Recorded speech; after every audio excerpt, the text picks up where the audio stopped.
கப்பே வாங்காம நம்ம விக்டரியை செலிப்ரேட் பண்ண இந்தியன் கிரிக்கெட் டீம் எங்க, வாங்கின செக்கை தூக்கி போட்ட பாகிஸ்தான் கேப்டன் எங்க, இப்படி சொல்ற மாதிரி தான் இந்தியா வர்சஸ் பாகிஸ்தான் மேட்ச்ல ஒரு சம்பவம் நடந்திருக்குங்க.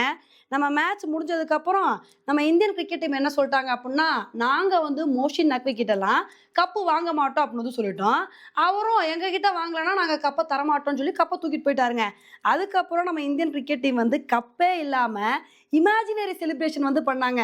ஆனா பாகிஸ்தான் கேப்டன் சல்மான் ஆகா என்ன தெரியுமா பண்ணிருக்காரு, அவருக்கு கொடுத்த செக்கை வாங்கிட்டு கோவத்துல வாங்கின செக்கை அப்படியே தூக்கி போட்டு போயிருக்காருங்க.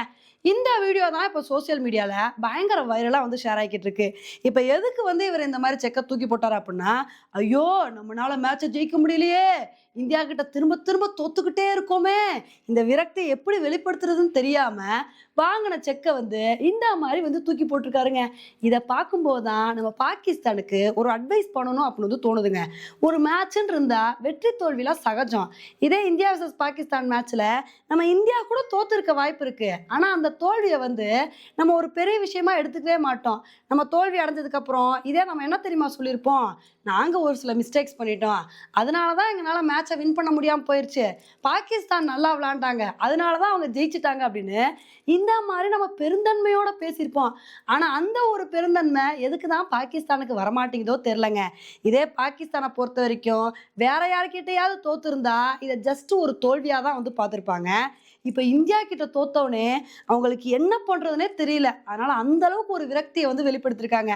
அதனால நம்ம பாகிஸ்தானுக்கு சொல்ல வேண்டிய அட்வைஸ் என்ன அப்படின்னா, தயவு செஞ்சு ஒரு போட்டியா பாருங்க. ரெண்டு டீம் விளையாடுறாங்க அப்படின்னா யாராவது ஒருத்தர் தான் ஜெயிக்க முடியும், யாராவது ஒருத்தர் தோக்க தான் வேணும்.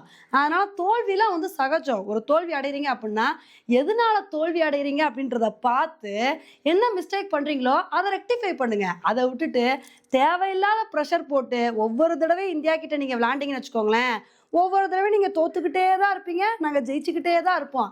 அதனால இனிமேலாவது போட்டியா பாருங்க பாஸ் அப்படின்றதான் நம்மளோட கருத்தா இருக்கு. இனிமேலாவது பாகிஸ்தான் திருந்துறாங்களா அப்படின்றத பொறுத்து பார்க்கலாங்க. ஓகே ஃப்ரெண்ட்ஸ், இந்த ஒரு விஷயத்தை பத்தி நீங்க என்ன நினைக்கிறீங்க அப்படின்றத என்னோட கமெண்ட் செக்ஷன்ல போடுங்க. இதே மாதிரி இன்னொரு வீடியோல உங்களை மீட் பண்றேன். Bye friends.